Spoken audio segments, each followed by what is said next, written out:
Você sabe qual é a importância de Israel para a igreja hoje? Pois é, existem muitas coisas. A primeira coisa que eu vou mostrar para você aqui no quadro é que existe uma parábola, que é a parábola do filho pródigo. Essa parábola é muito interessante porque retrata dois filhos e um pai, e na parábola nenhum dos dois filhos se conecta realmente em obediência e relacionamento com o pai.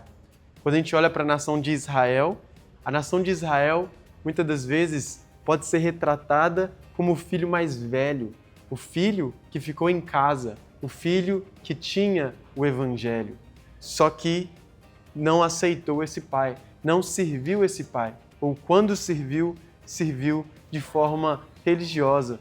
Na história, então, nós vemos que as nações eram aqueles filhos que estavam fora da casa do pai, mas que elas foram alcançadas. O evangelho chegou até todas as nações, aos gentios.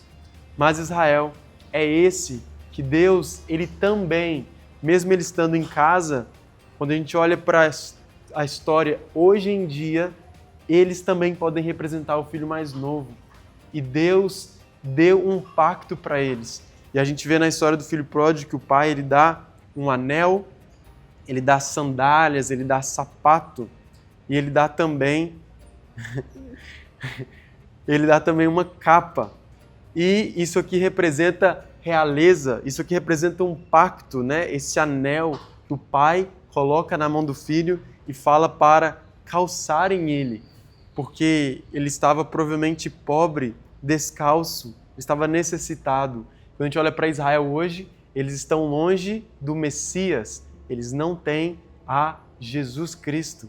E então eles são essa nação, esse povo que representa o filho que está fora da casa. É interessante porque em Êxodo 4:22, Deus fala que escolheu a Israel e ele diz assim: Israel, o meu primogênito. Então, entre as nações, Israel é sim o primogênito, da mesma forma que Deus quer alcançar todas as nações.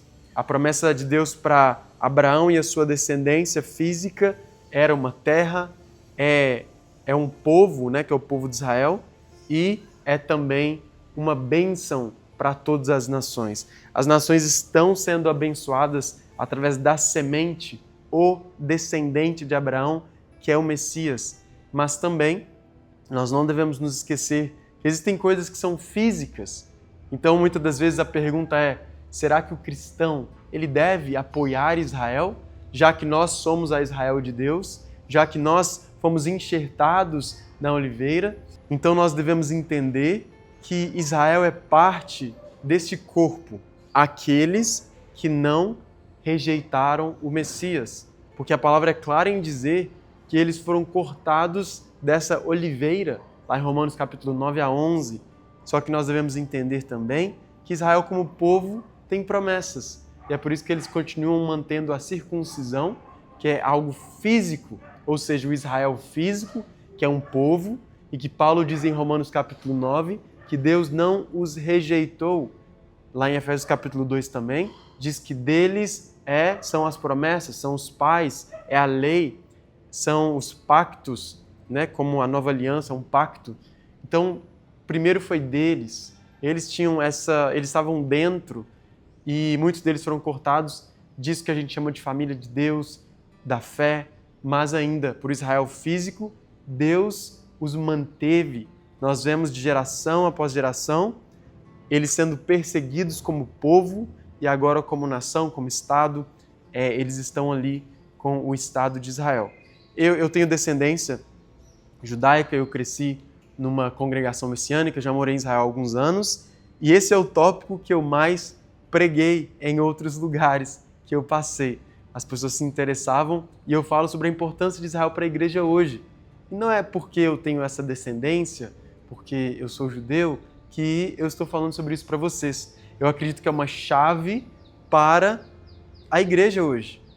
Pense só, Romanos capítulo 1. Romanos 1:16. Paulo diz assim: pois não me envergonho do evangelho de Cristo, pois é poder para a salvação, primeiro do judeu e depois do gentio. Israel é uma chave para avivamento. Paulo entendeu isso. Ele sabia que ele era apóstolo para os gentios, mas todas as cidades que ele ia, ele primeiro pregava nas sinagogas e depois para todos aqueles que quisessem ouvir. Então, nós orarmos por Israel, Salmo 122, versículo 6, prosperarão aqueles que te amam, orai pela paz de Jerusalém. Isso é prosperidade. Israel não é só, e principalmente agora falando de Jerusalém, que aparece mais de 800 vezes na Bíblia. A gente pega a palavra Sião, que muitas vezes é usada como alternativa, como sinônimo para Jerusalém. Ela é uma cidade de paz, que Deus escolheu lá atrás. A gente olha para Melquisedeque. Melquisedeque é o rei de Salém. Salém ali era o nome de Jerusalém. Jerusalém é a cidade que traz paz. Melquisedeque ele já era uma figura messiânica, ele era o rei e sacerdote de Salém, daquela cidade. Então eles já adoravam o Altíssimo. É uma cidade que Deus escolheu como capital, porque é para lá que Jesus vai voltar para reinar e restaurar a terra. Não é à toa que nós falamos sobre Nova Jerusalém, Jerusalém celestial. É a cidade que Deus escolheu. Então, se Deus tem um reinado, ele tem uma capital. Essa capital é Jerusalém. É por isso que no hebraico, quando nós vamos para Jerusalém, não importa qual lugar do mundo nós estamos, nós sempre falamos que nós estamos subindo para Jerusalém.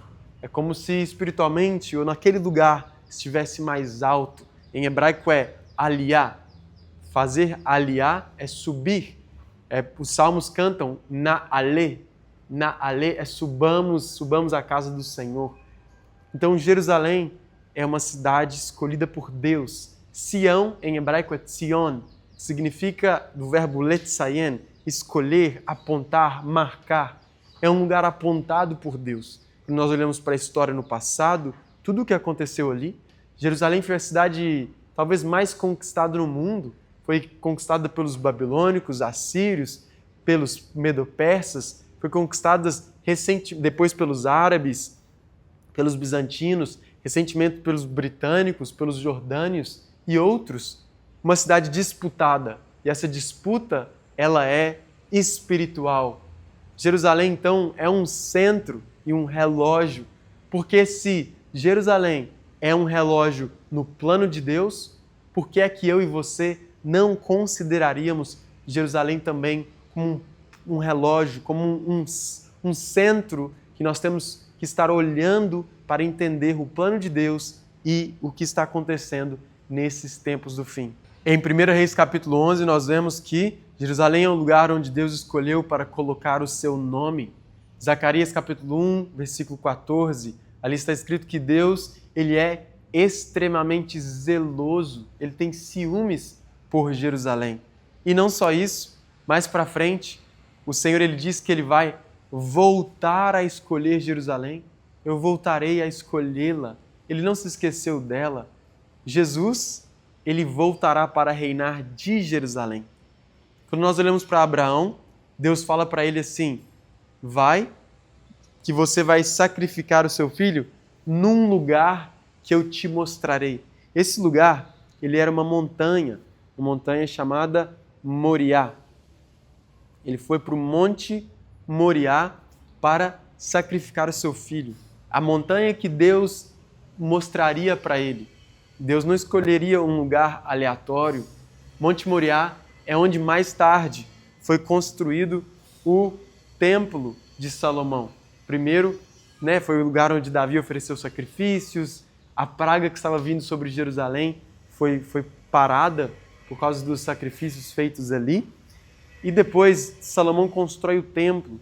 O que acontece é que, anos depois, Jesus, ele vem, o Filho de Deus, e morre às portas daquela cidade.